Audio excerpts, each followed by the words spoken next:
All right, we are back with another new episode. We are here joined by Ben Reinberg from Alliance Consolidated Group of Companies. I'm stoked to meet you. Obviously, we're chatting before the episode even started.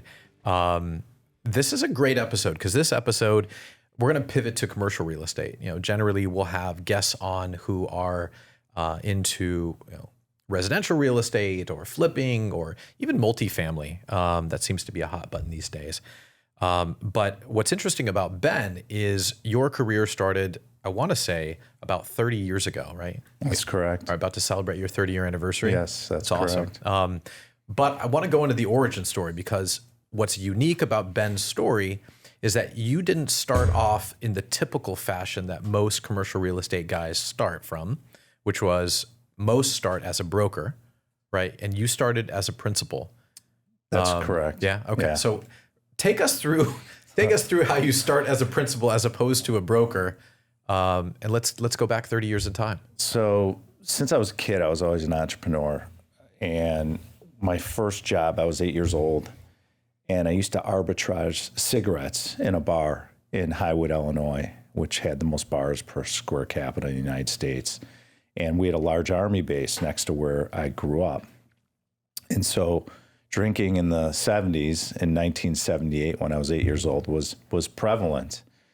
And so I would go to a drugstore, I would buy a carton of Marlboro Reds, which... As an 8-year-old? As an 8-year-old. Well, I'll tell you how I did it. And so... Yeah, I want to hear. The billboards always had the Marlboro Man. Everyone wanted to be the Marlboro Man. So when you walk in the bars, the men would smoke Marlboro Reds, and the women's would either smoke menthols or Marlboro Lights. Okay. Not the long, You've Come a Long, what was it? You've Come a Long Way, Baby, those thin cigarettes. Do you remember those? Yes, I do. Yeah. With the Capris or something? Yeah, Capris. Capris, yeah. So everyone smoked Marlboro Reds and Marlboro Lights. I went to the mom and pop drugstores. This is before Walgreens is from Chicago, where I'm from, and it became bigger and bigger. But back in the day, it was all mom and pops, convenience stores, drugstores, where you'd buy candy and cigarettes and gasoline. And so I would go in and there was a lot of Latinos, Mexicans in Chicago, especially in Highwood where they lived. And I would walk up to one and give them a couple bucks. And I figured out when I was 8 years old, I was learning longhand division and math. And so I've always been into math, being in commercial real estate.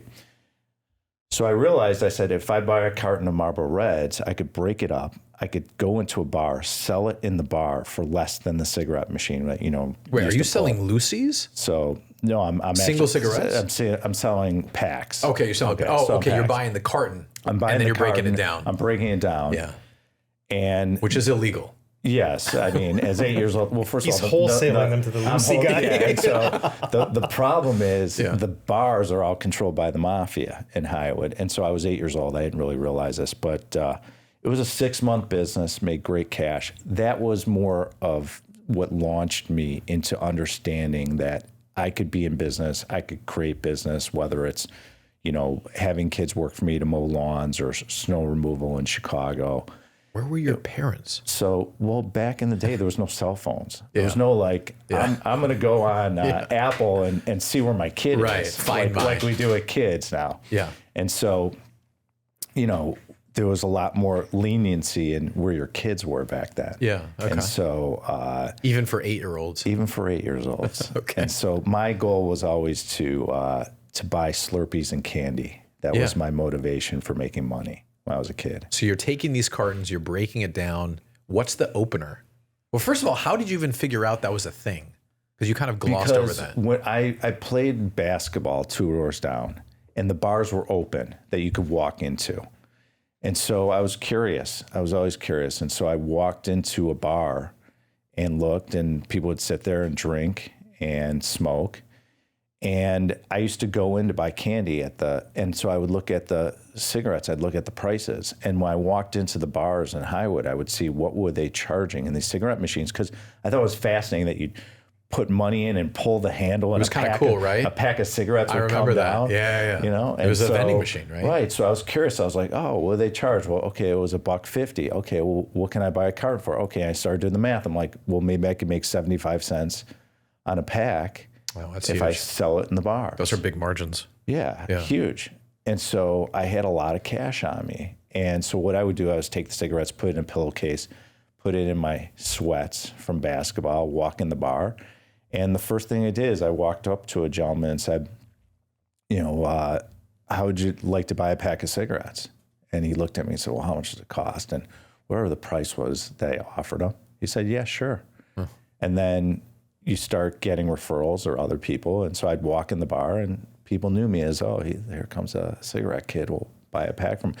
Because here's the thing I realized is that cigarettes were addicting, because you would see these guys go through packs and packs of cigarettes. And then I would ask people, why do people smoke? I remember asking my parents, and because my parents used to smoke in the 50s. And I said, why did you smoke? And they said, well, people are addicted to it. It's a feeling, it's something they need. And so I realized at a young age that this was gonna continue. Yeah. And so I leveraged it. And so that was my first business when I was really young. And then and hold on. Yeah. And how did it stop? It stopped because I got it. Do you remember is it Goodfellas? Yeah. Is it Goodfellas where they're like... It was like a Bronx Tale. That's what... yeah, it was almost like they wrote it after me. Right? Once I saw that movie, I was like, wow, this looks like a similar story. Yeah. So how it stopped was my mother was in my bed changing my sheets. Oh. And I used to keep my money under my mattress, because if I had older brothers, if I kept it in a piggy bank, who knows if they're going to start stealing money from me or where it's going to go. And it's not like I was going to drive and deposit in a bank. I didn't know how that worked yet. Yeah. Now I do. And so she lifted up the mattress. There was a bunch of ones and fives, and she looked at me and she said, so, honey, where's all this cash coming from? Right. At 8 years old, you're kind of like thrown up against the wall. Like, what is happening? So explain the situation. Yeah. Business stopped. It's left over from Hanukkah last year. It's from Hanukkah. Yeah. It's Gelt. Yeah, it's Gelt. Yeah. Thank you. Grandma gave it Thank you, Grandpa. Yeah. So... Bobby, don't tell mom how I got this. But there was great lessons from it, because it taught me that I can do what I want to do. I can create business. I can learn about business. I could see how money works. I could see the value of money. One thing I always knew, guys, is that I understood the value of money as a kid. And it propelled me to where I am, and it's how I teach my kids as well. And so... Just real quick. Yeah. And I'm sorry to interrupt.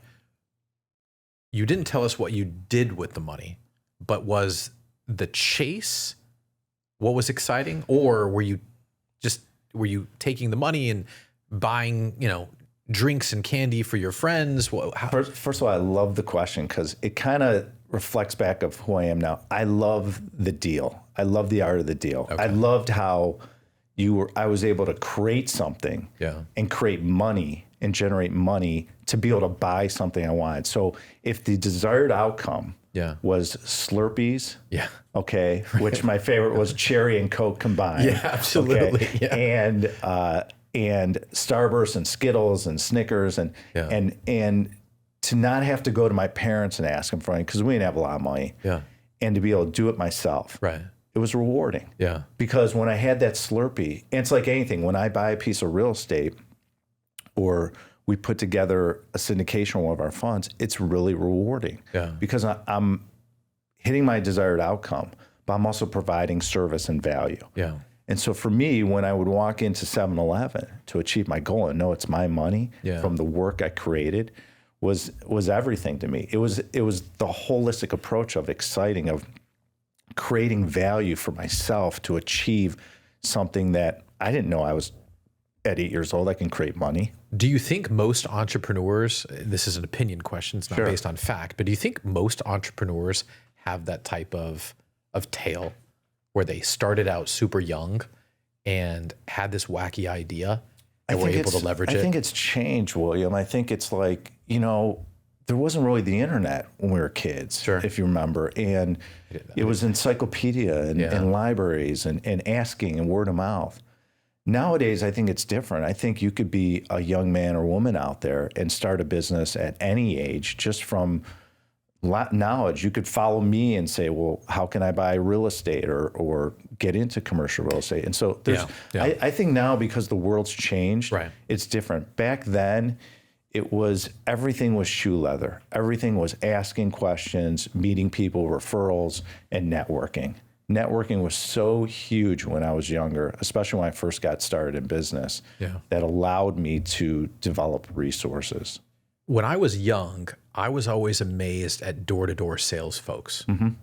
When we were kids, there was guys selling, like you said, encyclopedias door-to-door, or Tupperware, or cable. Yeah. Do you remember when cable got started? When first, what was it, the late 80s or early 90s or something like that? And what's interesting is the guy that created cable inspired me to go out on my own. When I first started in business, I'm a CPA as well. Okay. Most people don't realize that. And so my first job before I started Alliance was I was a CPA for a year, and I hated it. I went through tax season. Who put you through that? Somebody, some Actually, uncle of yours was like, go. What ended up happening is when I graduated from Indiana University in 1992, there was a recession. And my mom said to me, she goes, look, get a job. Take whatever you can get. Use your accounting degree. It's one of the best business and accounting programs in the country at the time at Indiana University Business School.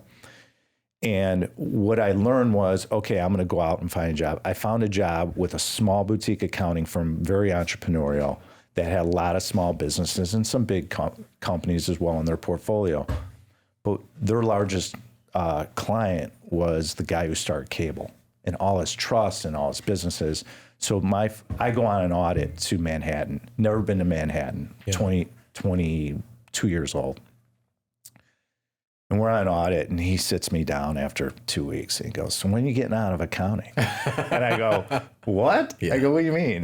Now, this is my first job. I don't know how to play this because he's best friends with the guy who starts the accounting firm, who brought me in. I was the youngest associate by 15 years in the history of this firm. You don't want to say the wrong thing. So I'm like, what do you mean? Because I'm thinking to myself, why would he say that?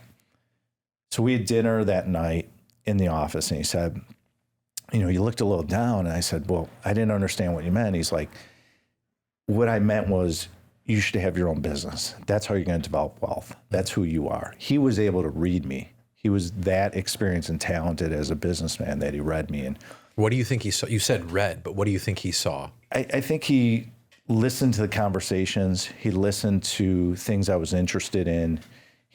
What were those things? It was building wealth. It was how am I going to 22 years old as a CPA you're talking at? Because I grew up in an area where I'd see Mercedes drive by, and I was like, how do I get one of those? Or how do I live in a big house? Right. Or, because I went to school with some wealthy kids.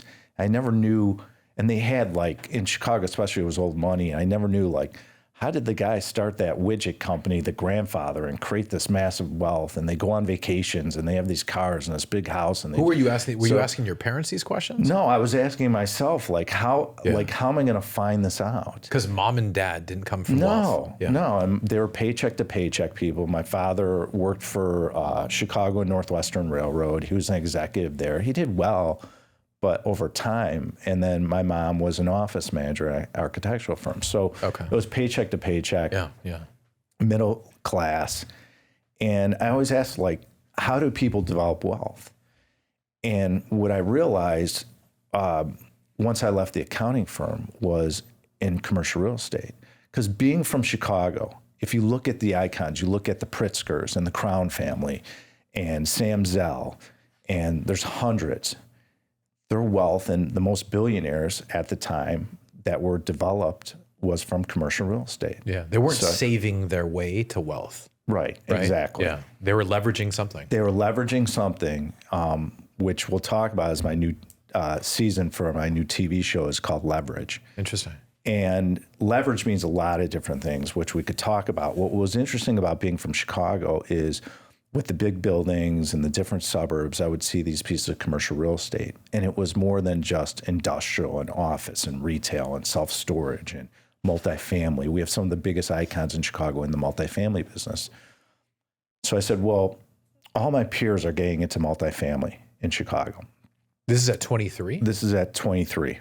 There was people that would hire kids to be leasing agents for multifamily, and then they teach them in Chicago, okay, you're going to buy a duplex, 3 flat, 4 flat, 6 flat, and grow your portfolio while they were doing leasing. Oh, wow. They learned. And I have a lot of friends of mine in multifamily have done really well. And I said, just so I understand, they get their start like working for like a CBRE? No, something? they get for like a guy like Al Winnick, who's like a huge icon in multifamily in Chicago. And they're being encouraged at the same time? Yeah, because they're seeing how to build wealth, and like, okay, well, if I make my commissions, I could maybe buy a 2-unit building, or maybe I buy a 4-unit building. I live in one of the apartments. And they're thinking about this at 23. Yeah, and so we were watching this out of college, and I said, well, all my colleagues and friends are getting into multifamily. I'm a rebel once you get to know me. I don't like to do things like everyone else. And so did you reject the multifamily? No, it wasn't I rejected. I said, I want to do something else. I want to get into bigger deals, bigger numbers. And so I got into office and industrial. Did you see the multifamily as small? It wasn't, it was small. It was competitive. There was a lot of people in the space. It was low margin at the time when I first saw it. And it wasn't really attractive to me. What attracted me was the skyscrapers, the large industrial distribution buildings. Do you think that was because of the vanity of it?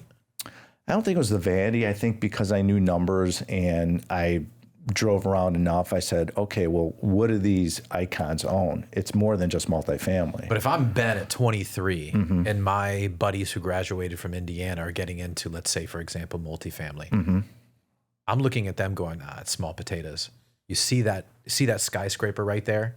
Like, I'm going to buy that. Yeah, that was part of it, but it was also, I don't want to do what everyone's doing. Okay. I'd rather develop my own niche and become an expert at it. So I got into office and industrial. Okay. My first deal I bought was 95,000 square foot industrial in the Chicago area. Okay. That sounds big. Yeah, it was. Walk me through how you do that. So please tell me how you do that. Asa, please start listening. Yeah. And this is why people enjoy investing with us, is because we have a lot of experience. You know, my leadership team is 200 plus years, and I've been doing it almost 30 years. And this is how it started. So I syndicated my first deal.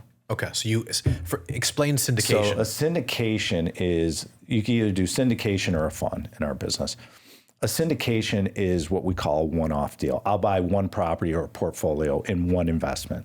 So when I'm raising equity from investors, whether it's accredited high net worth, family office, or institutional, we're raising for a specific deal, a specific investment. And that specific investment generates certain returns. It has a certain structure. And so I developed a structure.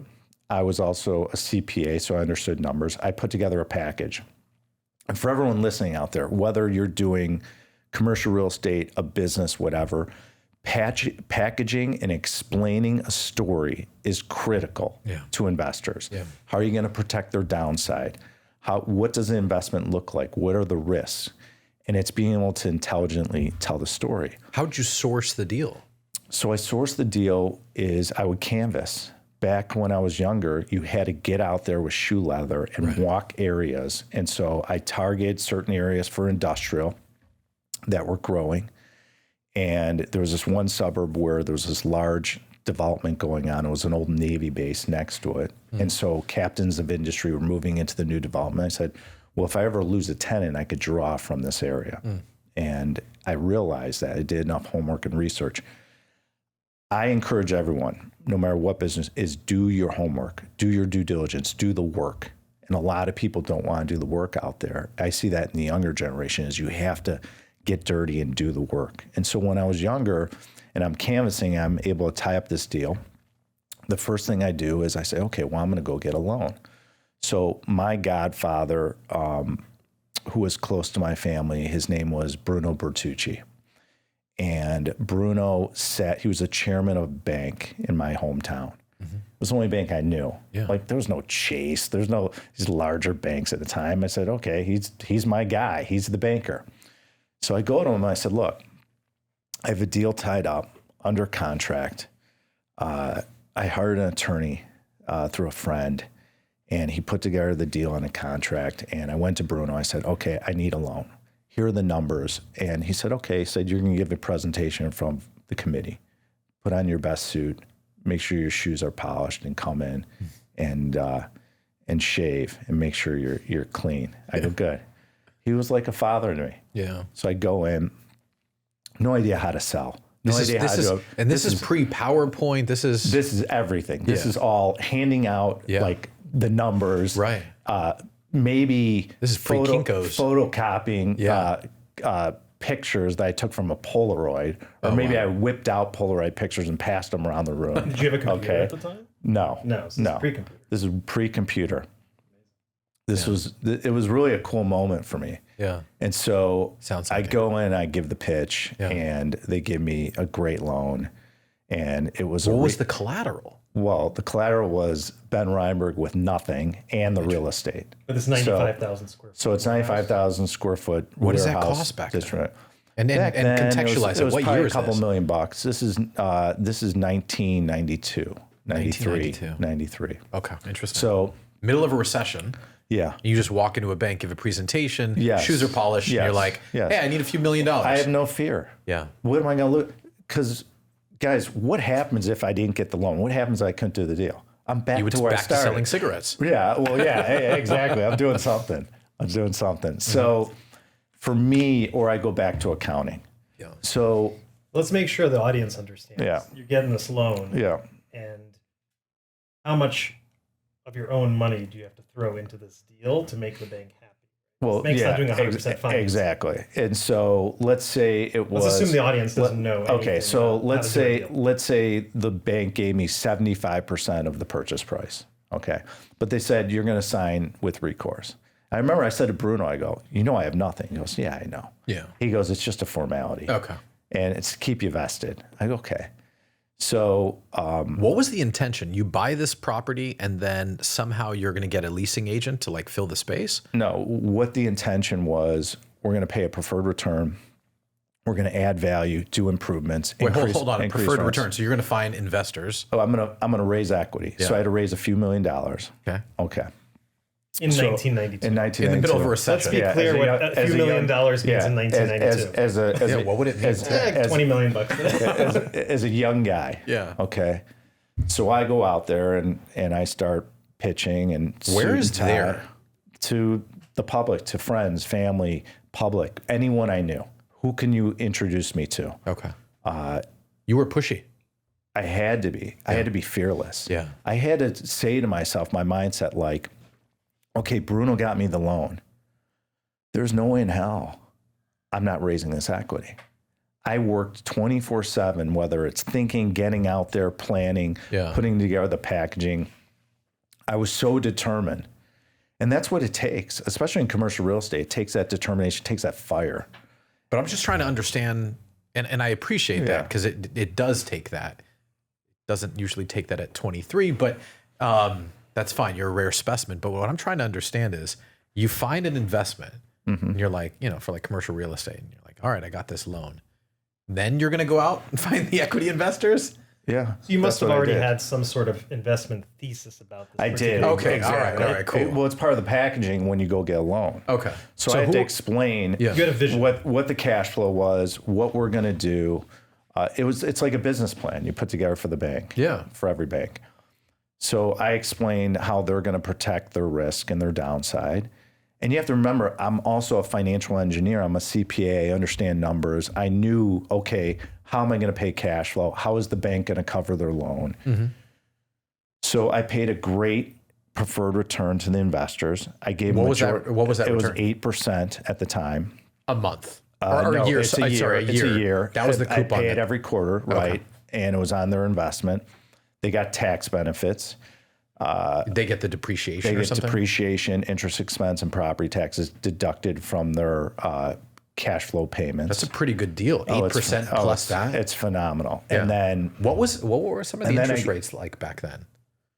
I'd have to go back and look. It's a long time ago. I feel like the interest rates were probably right around 8%. At least 8 or 9. Yeah. And so you look at the cost of capital, it's probably double digits with amortization. Absolutely. So I raised the money in about 35 days. Oh, wow. Okay. And I am hustling, who do you know, and it gave away 80% of the equity. First week. So I'm buying it from two icons in Chicago, the largest home builder companies in maybe the world at the time, in the country. Interesting. They bring me in their office, William, and they say, so how old are you? Because I'm young. Yeah. Like, this is Ben Reinberg, like pre-gray hair. Yeah. Is this Ben plus attorney? No, this is just Ben. Sans attorney. Okay, You walk in. I'll tell you, I went into the office to ask for a credit. I wanted to meet with these guys. The roof needed to be replaced, some HVAC work. And this is after contracts are signed? I'm in due diligence. I'm about to finish due diligence. Okay, gotcha. Okay. So I have to have a hard conversation. This is the blue tape moment. You're going through the building. This is a moment to me that kind of changed my career, because it showed me really about business and how to be conducted and how to deal with issues and challenges. Yeah. So I put together quotes for everything, 3 quotes from different contractors, all the backup. It stands on its own. What I teach my staff at Alliance is anything you do, a letter, an email, has to stand on its own. I have to be able to give an email to your son, and he's got to tell me exactly what it means. That's how it's got to be. Because that way anyone can pick up the document and read it and understand it. Mm-hmm. And I'm a big believer in that. Yeah. And so I go into their office and they sit me down. And before I get in there, the secretary goes, they had fine china at the time. And she said, would you like a cup of coffee, Mr. Reinberg? And I said, sure. Yeah. Boiling hot. They turn up the temperature in the room. I'm wearing a suit. This is a Jeff Bezos moment, right? This is a really interesting story. So yeah. I'm wearing a suit. I'm hot in there, and I'm not as successful as I am today, where I can have a collar that's loose, like, in custom, where it's like choking me with the tie, Yeah. And so I'm in there. I'm loosening up my tie. These guys come in there. They have a conference room table that's probably 2.5 times the size of this room from length. Yeah. They're at the other end. And one guy puts his hand. Coming to America, right? Yeah. One guy puts his hand down. Yeah. And he goes, so young man, that's what they called me. So young man, are you the one buying this deal from us? Yeah. Because they own a large commercial real estate portfolio, these residential guys. And I said, yes, I am. I'm the one who's under contract with you. What are you doing here? Oh, well, that's why I wanted to come and talk to you about, we just finished due diligence. They said, before we get that, do you have the money to close this thing? I said, yeah. I said, I pushed my term sheet down this long table. One got up and grabbed it and brought it down. And he said, oh, okay. I know this bank. We've done business with them. Great. Wow. You got a signed commitment letter. Okay. What about the equity? I have about 80% of it raised. We'll be done in 2 weeks. We're not closing for another 3 weeks. We'll be fine. Yeah. Okay. Great. What do you want? I said, I want a $300,000 credit. And here's my backup. I'm going to show you. And I said, I can't close without it because of what we're paying you and how the deal was structured. And I said, so here's the choice we have. You give me the credit, I close, we're done, and we move on. You were that bold? I didn't have a choice. Interesting. Spent all this money in due diligence, borrowed it to get through due diligence, paid legal fees and all the due diligence costs that come with acquiring a piece of commercial real estate.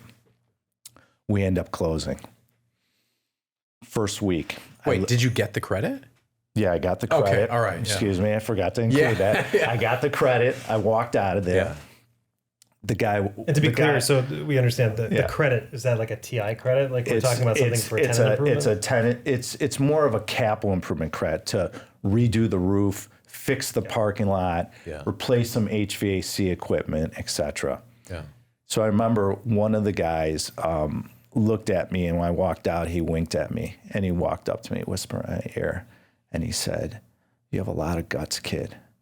Good luck. Chutzpah. Good luck with this investment." Unreal. So I close. First week, I lose 45% of the income in the building. Someone moves out in the middle of the night. Distribution company. Interesting. Did they know? Maybe. They had no idea. Maybe. They were waiting. Good luck, kid. Yeah. But I ended up creating a 2-tenant industrial building, made a 3-tenant building. I sold the building 3.5 years later for a 3x multiple. And that's what launched me. Interesting. And then it took off from there and built over 11 million square feet of office industrial. We've done hundreds and hundreds of syndications. And Okay, wait. You're fast forwarding. You're going too So fast. you created millions of dollars of value Yeah. for that particular set of equity investors in Yes. that deal Yes. in a span of just a few years. Yeah. So they in must have about liked 3.5 you. years. Well, they said, they go, okay, we're this, like, cause when you're a young guy and you promise, hey, this is what we're going to do. And then you actually outperform that investment, people look at you differently. It's And a little how bit, did you it get becomes a little paid? bit easier to raise equity. So how I got paid was I took an acquisition fee on the front end. Any management fee for the Yeah, building? we took a management fee. We managed it, and then I had 20% equity. So I made, for me at the time, to put a few $100,000 in my pocket was huge. It's like millions of dollars today. That's what it would equate to. So that was my first deal, and there's so many great lessons, guys, from it. I mean, just how to deal with people, how to deal with fear, your mindset. It's carried through with me today because it's a very challenging business. Owning commercial real estate in the various states that we do and the different challenges in different markets and interest rate markets and economies, we've seen it all. And because of that, a lot of people ask me, well, how do I build wealth? How do I do what you do? Mm-hmm. And there's a couple things you could do if you're listening. I'm a big advocate, and I figured this out years ago. If you invest with us, you will learn about commercial real estate, and then you can make an intelligent decision is, do I want to do this crazy business like these guys do and be involved and invest? Do I want to do it on a smaller scale? Do I want to do different asset types? So the best way to learn commercial real estate is to invest with Alliance. That's what we've determined over the years because it gives you a bird's eye view of how deals are, how they work, how they're financed, how they're communicated, how cash flow works. The other thing I encourage people is every month we do a webinar. It's all education. We talk about what's going on in the market. We talk about commercial real estate. We talk about the economy. And is this webinar just for investors? Or It's for investors, but it's for anyone that wants to learn. So we have hundreds of people every month that come out. Our next webinar is May 21st. It's always at 4 p.m. Pacific, now that I live on the West Coast. Yeah, send us the link so that we can put it in the description. Yeah, we'll give you the link. And what's great about the webinar is we bring on incredible, talented people. We let investors speak about their experience. It gives you an understanding of what commercial real estate investing really means in a deep level. So then when you want to invest with Alliance or you're going to do it on your own, whatever, you have at least unpacked some of your fears or things that you need to know before you jump in the water. In the early to mid 90s, right? There are no webinars. Yep. There's no Zoom. There's nothing like that, right? Fast forward 40 years, right? You're giving webinars on Zoom. You're bringing investors to pitch, right? You're explaining to, younger guys, gals just starting out in the industry. I mean, relatively speaking, right? A blueprint on how to become what you've become. You're not charging for it. No. Right? So now we've kind of come full circle from you having a godfather to kind of being the godfather. And one of the questions that I wanted to ask you and how it kind of all ties in nicely is personal brands, right, are so important right now, right? Yes. Not marketing a company, but marketing a person, right? Talk to me a little bit about how you had this idea to start building the personal brand and how you leverage these webinars to help brand Alliance really as, well, this is Ben's company. This is what Ben founded. If you want to be a part of Ben's, investment strategies and you want to get behind him because he's got 30 years of experience, this is what to do. So talk to me a little bit about, you gave the origin story of how you first started. Give me the origin story of when you started to realize that building a personal brand and leveraging things like webinars, that was a way to kind of bring in investors because it's unorthodox. It is. Right? It was different for me because I built my empire and then I got on social media. Like you have to realize, guys, I was on LinkedIn because Jeff Weiner started LinkedIn. He was from Chicago, and I got on early. I was what the kids call an OG of LinkedIn at the time. What is this, like early 2000s? So yeah, this is early, and I got on, and now I think I have close to like 30,000 followers on LinkedIn. I've been on it for a long time, and we've utilized it, and I do great content. And if you want to learn about the webinar, you can go on LinkedIn and see when it is every month, and all the things we do. But is that a component? So You're kind of glossing over it, but it's- is building a LinkedIn profile, maintaining it, connecting, posting? It's part of the holistic approach. Yeah. So what I did was years ago, I figured out like, what do I really love? What am I here on this earth to do? And I love helping people. I love creating an impact. I love teaching. I've been mentoring kids in my business for years. I was doing it way before it became in vogue with this whole coaching world out there and selling coaching programs and people speaking and stuff. I was doing it on a different level. I was doing it one-on-one with people in the business to help them. And you were doing it for free. Yeah, for free to teach them the right way to do the business. Because what ended up happening is they would end up selling us deals. Because a lot of them are brokers that I was mentoring, or other kids, or people that worked for me throughout the years. I've created massive wealth for that. Have gone on to do amazing things. Have there been horror stories where you've mentored someone within the company and then they go and leave the company? We've had stories where people do some unethical things while they're working at Alliance. We've had to deal with that, but that's part of life and business. But you know what? The universe rewards me. You do good things and great things happen. I call them the real estate gods. Yeah. And I tell this to my leadership team and staff.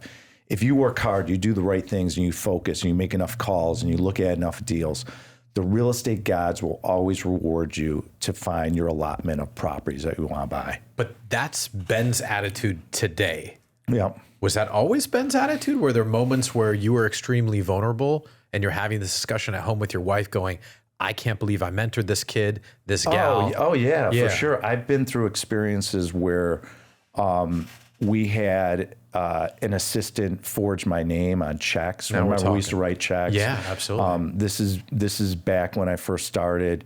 She stole like 20 grand. We got it back from insurance. But yeah, you know what? I've been through enough stories that thickens your skin and makes you smarter of like, okay, well, we're not going to do that again. I mean, where someone's taking a projector on the wall. If you remember, we used to have projectors. For some of you out there, you probably don't realize what that is. Yeah. But we would project the light and the screen on the wall, and she would take a check and start trace papering my signature. And Sounds like that movie Catch Me If You Can. Yeah, exactly. Yeah. And so she was doing it. Yeah.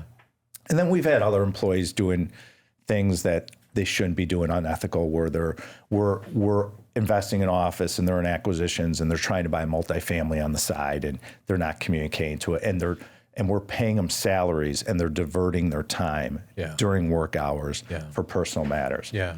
We see it all the time. I can't control that now with social media and everything else. So what we do is everyone's accountable.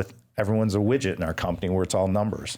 You either hit your numbers or you're out. Yeah. That's how it works now. Yeah. So I kind of like that side of business now because we don't have to micromanage people anymore, back like how we used to do it with meetings and stuff. Before we go into the personal brand any further, I'm going to ask you a question.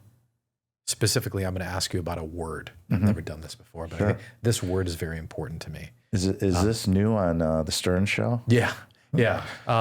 It's something that I've struggled with as an entrepreneur for over 20 years. Mm-hmm. And I'm still working on it today. Okay. Mm-hmm. The word is resentment. Yep. Talk to me about the word resentment and what it means to you and how it's affected you in both a positive and a negative way over the last 30 years. You know, resentment means a lot of things to me.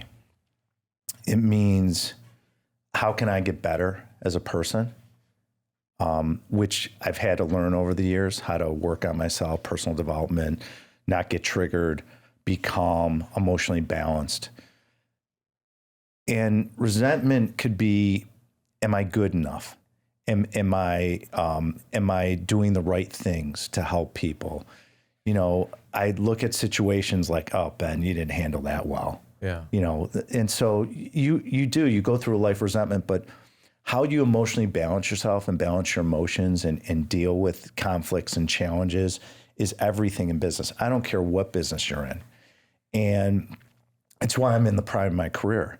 Because when you get into commercial real estate, you start stacking experiences to get to this point with your track record and everything.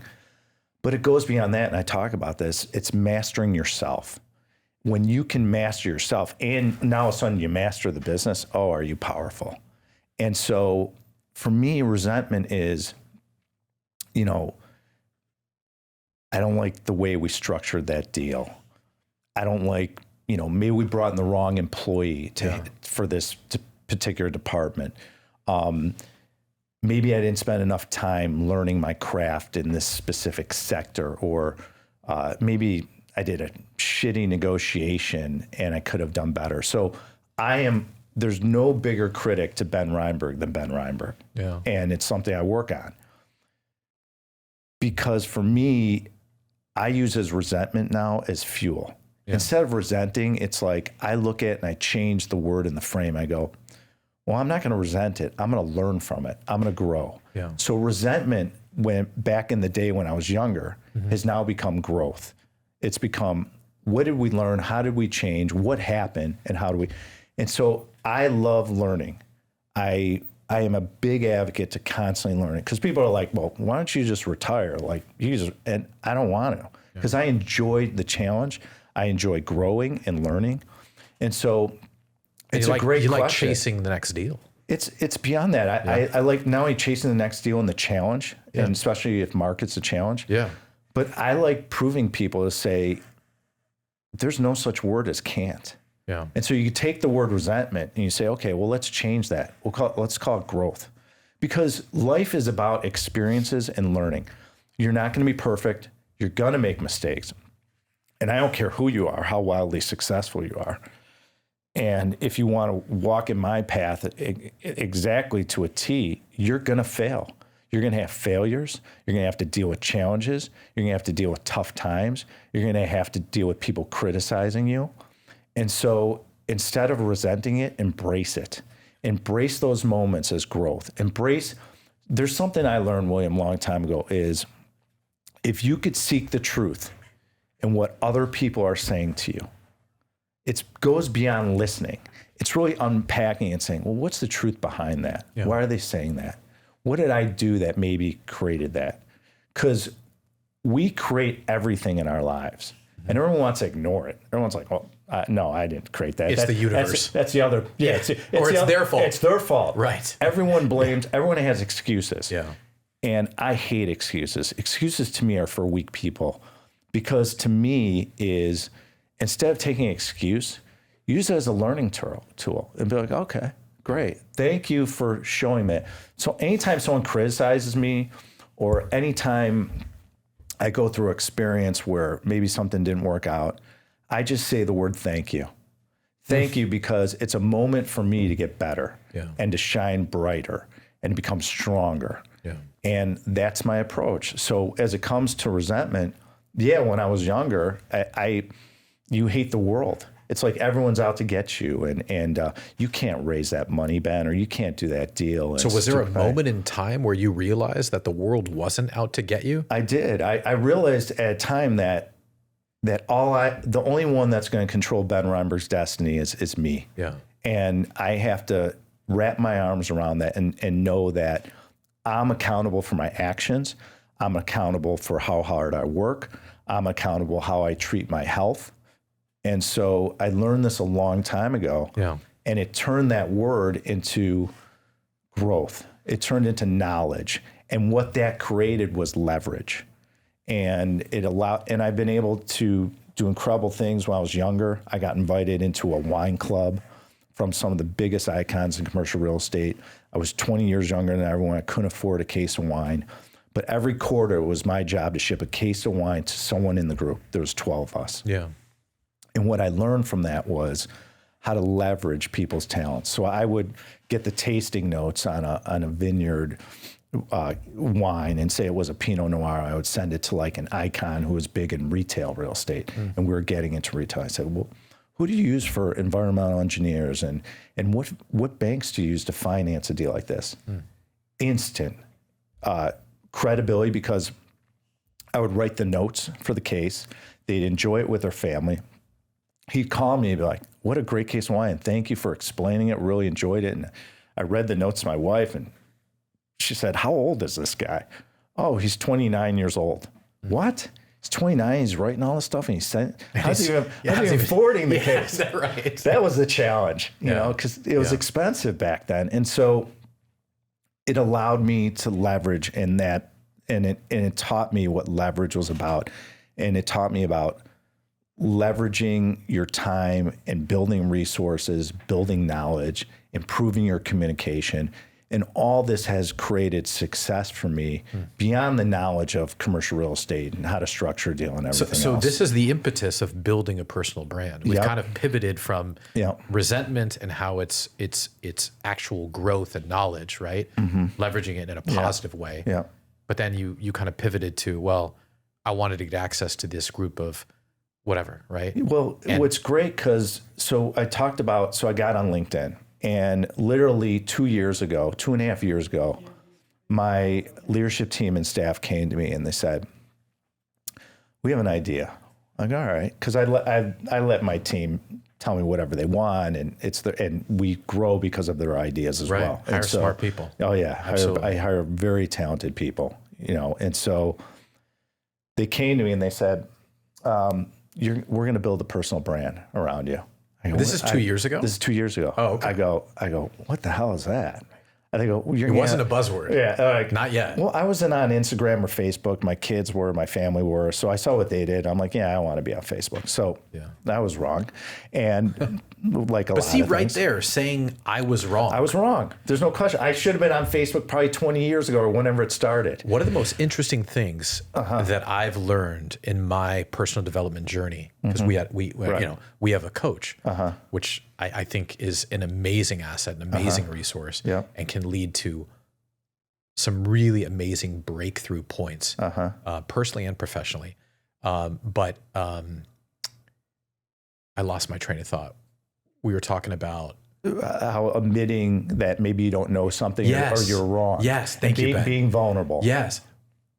This is what our coach taught us, which was that, insofar as like resentment's concerned, is that when mistakes are made, like you said, it's personal accountability. It's saying that was my fault. Oh yeah. And you were talking about this about 5 minutes ago. You were talking about resentment and stuff. You were saying like, well, there have been deals that like I didn't do right, mistakes that I've made.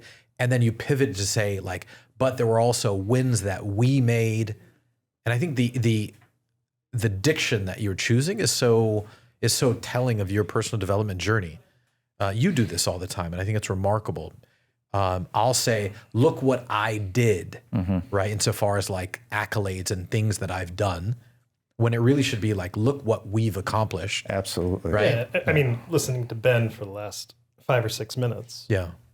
He just compressed 5 years of growth and learning that we've spent with our business coach, James Newton. Yeah. I think you would agree with that. Yeah, absolutely. And then to summarize what Ben said in those 5 minutes is that whenever you think of negative thoughts and you think about resentment, sweep your own side of the street. That's right. And the more you sweep your own side of the street, and that's what you talked about with accountability. Yeah, that's really well said. And I didn't say this, right? Yeah. These are James's words, right? Sweep your side of the street, and you will find so many things to capitalize on there that improve your relationships and improve your business, and let you focus internally instead of externally. Well, the first thing we all do as humans is we start looking to blame other people. Yeah. Because we have a saying in my company around the country, it must be Ben's fault. And I laugh about it because we'll be on a conference call with like 30 people in the company. I'm like, yeah, it's Ben's fault. Because what that says to people is look at yourself. Right. Okay, how can you create change? How can you create improvements in what we're doing? And a lot of people, if you could look to yourself and be like, okay, how to handle a situation? What happened? What can I do better? And you can be honest and truthful for yourself. You will grow. You will build wealth. And it goes back to my webinar. We talk about all this stuff on webinar. It's not only just commercial real estate. When you go to my webinar, we talk about these things of how to become a better businessman or woman. we tie in commercial real estate, and we'll explain about building wealth and what we're doing in our funds and everything. But we go deeper than that because we want you to have, on our webinars, we want you to have the ultimate experience of learning and growth. I want you going off there, coming off the webinar saying, wow, that one little tidbit that he or the guest offered changed the trajectory of our thinking. Yeah. Maybe our life, our relationships. And that's why the webinar to me is so powerful, because it gives me a platform to give back and help. And so to tie into your question about personal brands and social media is, so they said to me, you got to get on social media. I said, I'm on LinkedIn. And they're like, no. That's great. I said, that's all important for business. And they're like, no. Everyone's doing Instagram and TikTok. And so I did a TikTok with my daughter before, when Did you dance? Yeah, when Charlie D'Amelio was big, and so we did one together. And my daughter's extremely talented, and it got a lot of views. And I always thought TikTok was like a dancing platform. That's what I thought too. Right, and so I was wrong. And it's a great. There it is again. I was wrong. I was wrong. Ben I was totally wrong. Because things change, and opinions change, and you got to embrace it. And so. So I said, okay. I said, well, what does that mean? They go, you got to reveal everything. And I go, everything? What does that mean? Your career, your history, what you've done, issues you've had, personal growth, development, everything you've learned. Because that you owe it to the world to share your knowledge, Ben. And I said, okay. And so we got on social media. I said, all right, well, how do we start? You're going to launch a podcast. Now, I had no idea a couple of years ago what a podcast was. Because, I didn't listen to a podcast. I didn't understand it. So I said, okay. So I hooked up with someone, and she launched my podcast, and we shot, I think, 180 episodes for this podcast in a 2-year period. That's and just amazing. Great guests, like celebrities from all over the world. And people were like, how are you getting all these guests? I said, we just have great, talented people, and they're telling my story, and they're like, I want to go on his show. And we would prepare for them and hit it off. And so it now. I love people. People are watching this going, okay, I just got to start a hit podcast, get a lot of big name guests, and then the episode ends. They're like, wait, what? Right. But for me, what I love, email Elon Musk. Right. Yeah, exactly. Hi, Elon. But what I loved. What I love about the podcast, and our podcast is still going on, it's now turning into a TV show, which we could talk about. We should. Absolutely. The networking. I didn't know you guys. Right. Think about it. We're going to connect. We'll be connected forever now. Yeah. And if you need help or I need help, we could talk and share resources, and you can call me and be like, hey, I'm going through this negotiation. Just want to bounce it off you. I love that stuff. Yeah. And so what was great is so I would have a guest like Anthony Scaramucci on my show. Oh, nice. And so, and we became friends. And so what's great about it is the networking and helping each other. Anthony, I said, look, I'm going on a podcast, and they're offering the revenue from the podcast to a charity. I would like to give your charity. And so I gave his charity, but just the resources, hey, I'm coming to New York City. I wanted to meet this guy. Can you introduce me to him? No problem. So the networking and the resources and the benefits and the branding, what I've learned is everyone is their own brand. Yeah. Everyone should have a personal brand. You have a story to tell. Every one of us are different. We were put on this earth for a reason. We all have our own DNAs. We have our own value. And the personal brand allows you to share your story and how you can offer value. Everything I do online, if you follow me out there, my Instagram handle is @TheRealBenReinberg. And that handle alone on Instagram and Facebook and TikTok and everywhere else out there allows me to give value. Everything we do, when I tell my team and they're posting, we do stories, is value, value, value. What does that do? One, I enjoy that, but number two is it creates opportunities. It creates leverage. It creates the ability where resources are like, oh, these guys buy commercial real estate. Maybe I could tie into them. Maybe I'm an engineer, or maybe he can give me advice. It's investors. Investors love investing with us. And because we're out in social media, there's some young man or woman that has $100,000 or $200,000 or whatever amount of money. And they're like, you know what? I want tax benefits. So real quick, can I ask a question? Yeah, sure. Because we're talking about social media. And before that, we were talking about how the webinar is a great, right, like funnel for you. Yeah. Are you using social media as a funnel to bring in accredited investors? We started using social media a couple years ago. Because that's an unorthodox, right? It is. And I used to have a newsletter, William, 20 years ago. And Still popular today. It was really popular, the newsletter. Yeah. We did a Q&A with Ben. We did call to actions back then. We were using Constant Contact. And then this little company called HubSpot came on the scene. It's a little company that's going to get bought by Google right now. Yeah. And so we started getting involved with these companies. Our database was 6 figures of people reading my newsletter every month. Free newsletter? Yeah, free newsletter. Unreal. That's delivering value. And so we were delivering value because everything was about value. The lady who started it for me, she said, I go, what is this newsletter about? It's all value. Yeah. Everything we write is going to be value. Everything you write is value. So it grew into a blog because the kid says, well, you got to start calling it a blog, not a newsletter. I'm like, okay. So we change it to a blog.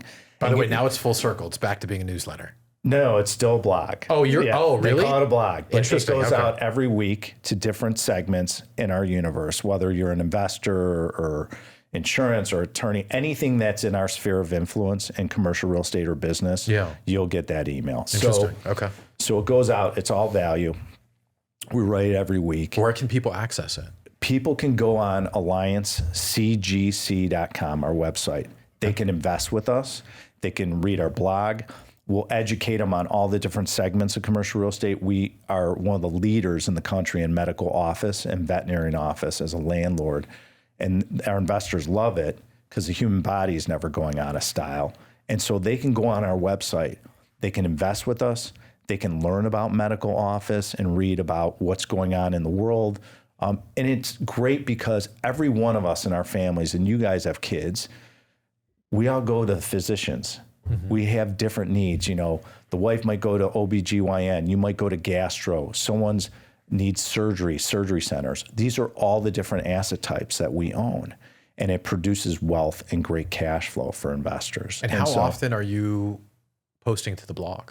We post to the blog once a week. Oh, wow. Okay. That's a good cadence. And we have great content. We write about the benefits of investing in medical office. We'll write about what's going on in healthcare. We'll write about rising interest rate markets. How does that impact you personally and professionally as anyone out there in the world? We talk about the things that people don't want to talk about. That's always been the staple of my career. As I said, we're going to challenge people and make them think. And that's what my social media does is I want you to think. I want you to get out there and say, how do I change my life? How do I change my trajectory? How do I build wealth? How do I learn to build wealth? And how do I understand taxes? We talk about all these things. So to me, social media, personal brand has allowed me to educate and provide my expertise to give back. And we're doing it in different ways. So my new TV show is called Ben Reinberg, I Own It, which is my podcast. The first season's Leverage. It's going to be streaming on 1,400 networks around the world. And what's unique compared to this show that's never been done is we'll have a guest. Our first guest was a guy named Jeffrey Hazlitt from The Apprentice. He was the CMO of Eastman Kodak. Oh, wow. And he was a C-suite executive for years. And there was only a few hundred at the time in the country when he started. He called up Donald Trump to get on The Apprentice to promote a new printer that Eastman Kodak was coming out with, to promote it. He got on the show. He used that as leverage to get out of $250 billion worth of companies over his career, and just incredibly talented, wonderful guy. Started a thing called the C-Suite Network. It's a networking group around the country. It's phenomenal. And in the show, it's 22 minutes. We ask the same 3 or 4 questions every guest. We talk about leverage. So the first season, leverage. But leverage means more than just putting a debt on a property. It's communication, it's knowledge, it's resources, it's experiences, it's everything. It's more powerful than money. That's what leverage does. So let me push pause on this real quick, because we started with, okay, well, talk to me about a personal brand. Yeah. You're like, well, I did a dance with my daughter. Yeah. then all of a sudden it was like, well, there's this newsletter and it transformed into a blog and we're delivering value. And then somebody was like, you should really start a podcast. So we filmed 181 episodes and now we're at a TV show that's going to be on 1,400 worldwide networks, right? Yeah. And your first guest is the C-suite guy from Eastman Kodak. Yeah, we filmed 12 episodes already. Okay. So just because we've got the time, just like, you know what I mean? All right. Contextualize it. Like, go back to, well, we had this podcast and I'm sitting at a dinner and somebody said, you should have this as a TV show. I'll tell you how it worked. So I was at an event here in San Diego. Okay. And what happened was we decided in my company, I said, I saw a problem around the world with colleagues of mine and large companies and people that own businesses that our company and other companies around the world, the biggest issue was we're losing high performing talent for some reason. What do you mean losing? Either like you think going to other companies, leaving, having issues. Because generationally, there's been a shift, right? Yeah. Whereas like our parents worked for a company for 20, 30 years. Now everyone's chasing heat. And the biggest lesson I learned was companies didn't understand people's personal values. And so I said to myself, I said, we got to change. I said, we're losing high performers. Other companies are. I need to dig deep in what's going on out there and why this is happening. I saw it. I kept watching it. I'm like, okay, this is more than just anyone out there in Alliance. This is everyone's dealing with it.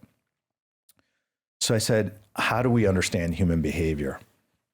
I took a step back and I said, I'm going to find someone that's a people expert, and we're going to hire them inside the company. You ever see the show Billions, where they have the shrink inside the company? No, but this resonates with us because we did the same thing. So I said, okay, we need to understand, we need to align people's personal values to the company's values and be in alignment with them and be able to design their own life and how to design their own life. That way we'll create longevity, a better community, more revenue, and everyone will be happy.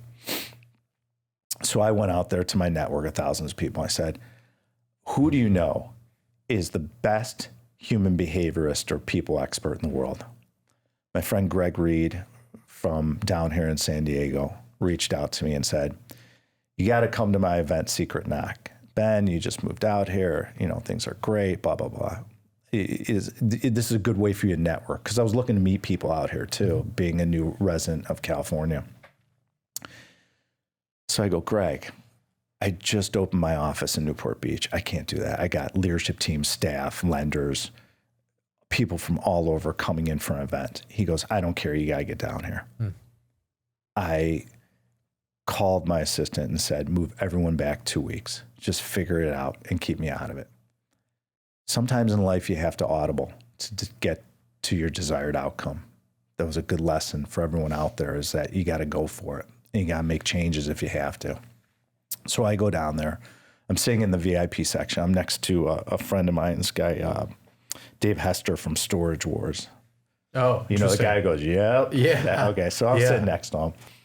And is this like a personal growth seminar? Yeah, it's like a personal development type networking event. Okay. Yeah. And I started going to all these masterminds a couple of years ago, and so I'm learning about this. So my whole world's changing between this personal brand and seeing people speak. We just went to our first one. Yeah. So I mean, I've been growing like a weed the last couple of years. I love it. It's great. It's great. It's been so rewarding. So I'm meeting wonderful people just like you guys. And so thank you. What was interesting is, so he said, you're going to meet Amelia Antonetti. He told me beforehand. I did all this research on her. The reason why you want to research the person you want to meet is to create leverage, because knowledge creates leverage. And that's why people like to invest with us, is because we're very knowledgeable in commercial real estate. And when you know about someone and you can engage with them. So for example, if I knew about you, I knew you had a son and I know he likes basketball and stuff, and my kids like basketball, I have 2 older sons, I can engage with you, Dean, and create a great conversation, great rapport, build a connection, and then we can talk about how we can help each other. And so if you do the homework up front, which I tell everyone, before you meet someone or before you get in the room is do your homework and the work. It never stops. So I get in the room and I'm leaning forward and Dave looks at me and goes, "Do you want to meet her?" I said, "Yeah, that's why I'm down here. This is the only reason I'm here is to meet her and to get in the room with her." She goes back in the green room. Now, she's worked with Oprah, Steve Harvey, Tyler Perry. She doesn't work with everyone, Steve Jobs. I mean, you name it, Warren Buffett. So I'm just Ben Reinberg. I'm naming these names, but I'm getting access to her. So I said to Dave, I go back in the green room. Tell Amelia that I'm here to see her. And I'd like to meet her. And it's really important to me because I want to do business with her and her new company, her new tech company. We're going to implement her software and use it throughout the country. He goes back there. She says, "Tell Ben I'm too busy." Mm-hmm. She's filming content. She's too busy for me to give her money. We're going to pay her a lot of money to use her new company that she just launched. She's not going to come out to see me because she's filming content. No. I go, Greg Reed steps in the back room and says, "Amelia, you have to go meet Ben. He came here down. I need you to do me a favor." And what that moment was for everyone is borrowing Greg's credibility. Mm. Sometimes in life, whether you go in a room or you need a resource, figure out whose credibility you can borrow. But before you borrow someone's credibility, for everyone out there to listen, it's not free. You got to earn it.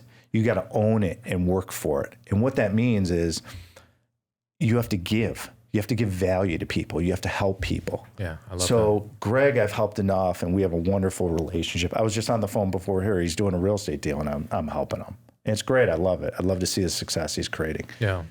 But in order to get that moment, to get a meeting with her and to come out and talk to me, I had to borrow his credibility. Mm. So she comes out. We hit it off. We have a great love affair. She works in our company as our chief people officer. Yeah. She is the one, because of her talent in creating shows, she came in and redid my whole brand and said, "Here's what we're doing." Because she goes, "You're really the smart finance guy that could appeal to someone under 35 years old, to a kid, to over 50. Right. You're different. We need to get that out there. And so we're going to create this podcast, and we're going to do it where it's like a bullet. We're going to shorten it. The content's going to be the hero.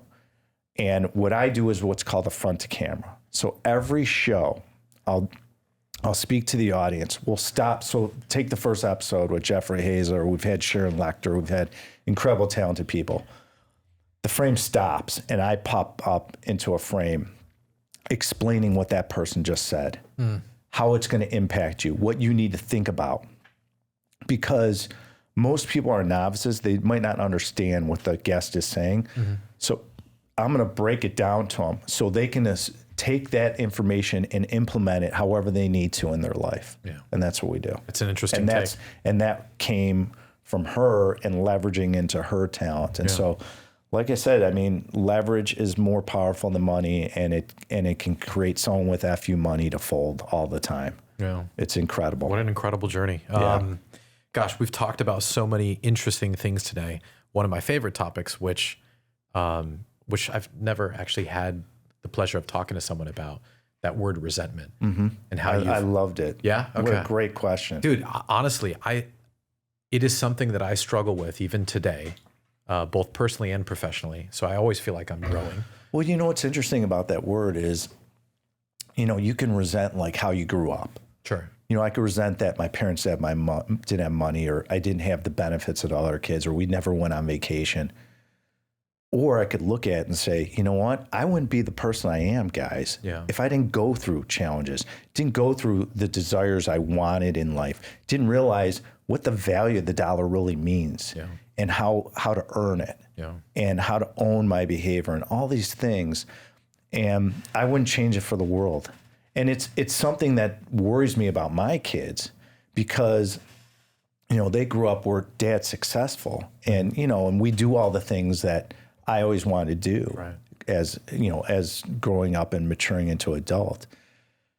But at the end of the day, it's a balancing act. you want to give, you want to help your kids. But what I did was I showed my kids the value of the dollar. And so for everyone out there, people ask me like, how do you, when you build wealth and you have wealth, how do you educate your kids so they become great parts of society? Right. What I did was I said, I put them on a budget.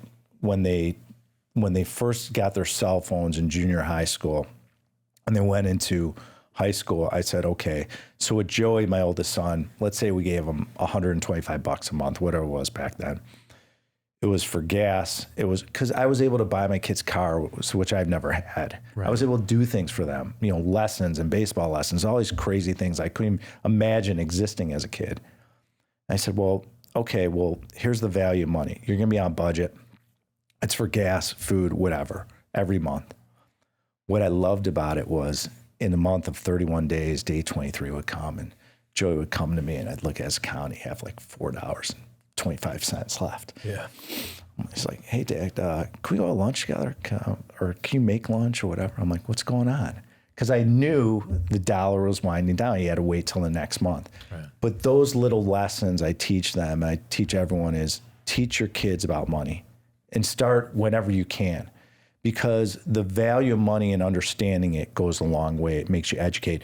And when you do that for your kids and they become successful, they understand those moments so they don't go broke. They understand how to budget. They understand what things cost and the value of it. And so it's the biggest compliment I get is when they meet my kids and I say, wow, they're so down to earth and grounded. They are, because we spent the time to teach. I have one last question, and I appreciate that because I think that's important, right? Mm-hmm. Especially for parents. Absolutely. It's especially with technology now and what these kids see and I think the expectation of them with Amazon delivering immediately and DoorDash and all these things, right? They want success now. Well, communication's been thrown out the window. The one thing that's hard for the younger generation to compete with me on is because I learned the business with, handwritten notes and letters and in-person face-to-face meetings. Yeah. You're going to have a young kid compete with me on communication when I've had to do it live in front of people. Yeah.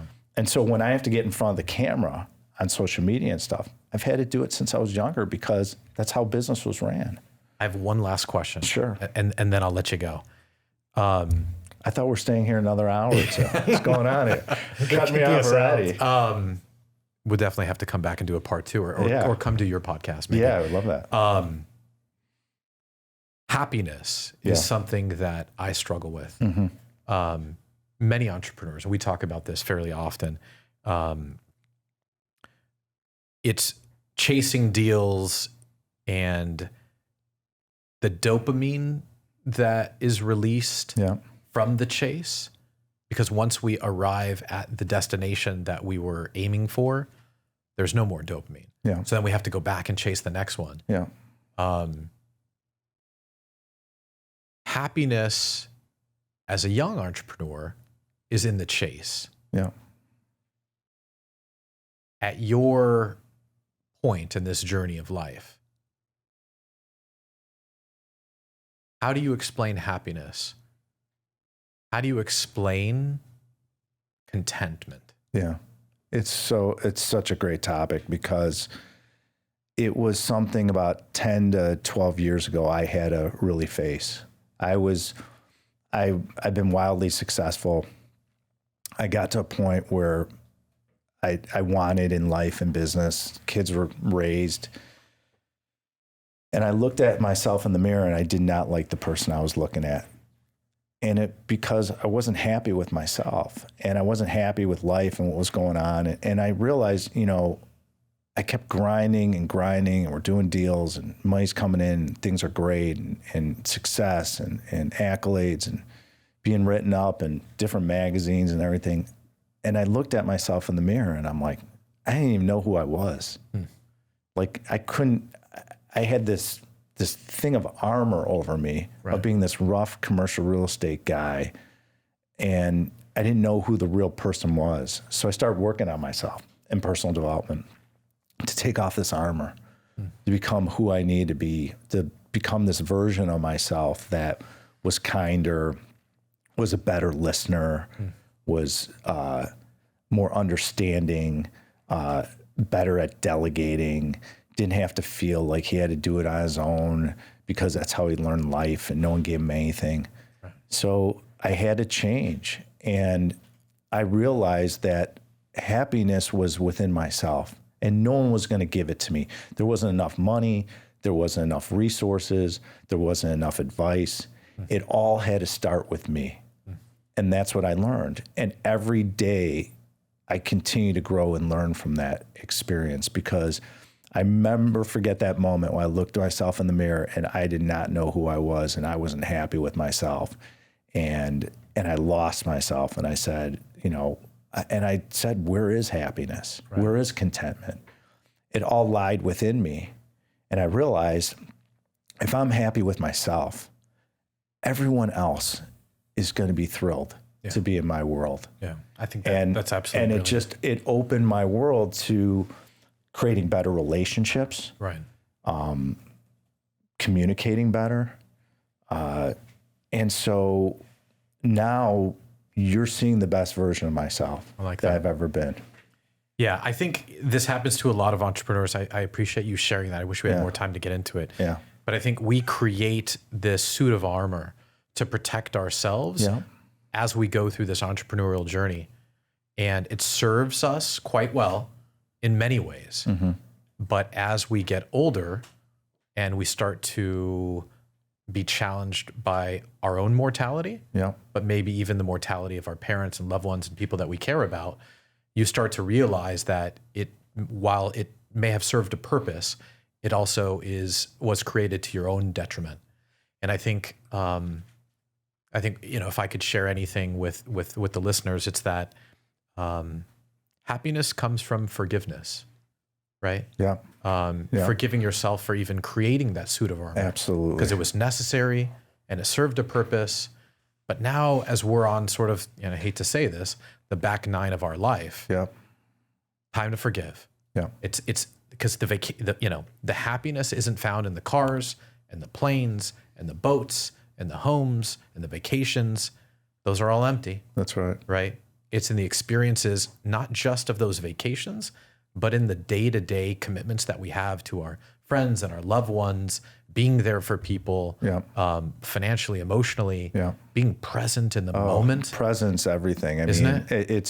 It's to me is, I remember my family would be like, what's going on in your head? Like, where are you? Right. I wasn't there. Right. And being present is everything. It's why I got into meditation years ago, because it created a space for me to be present. Right. It created a safe space where I can learn, like I could be present in the moment. So for example, the most important thing in my life right now is right here with you guys. That's how I look at it. Yeah. That's the growth I had to go through. And it's so important present. But and as it goes with happiness is you have to be honest with yourself. And a lot of people just don't want to be honest with themselves. And if you're honest with yourself and you can look at yourself in the mirror and in the eyes, and that's how you get growth. That's how you're able to build wealth.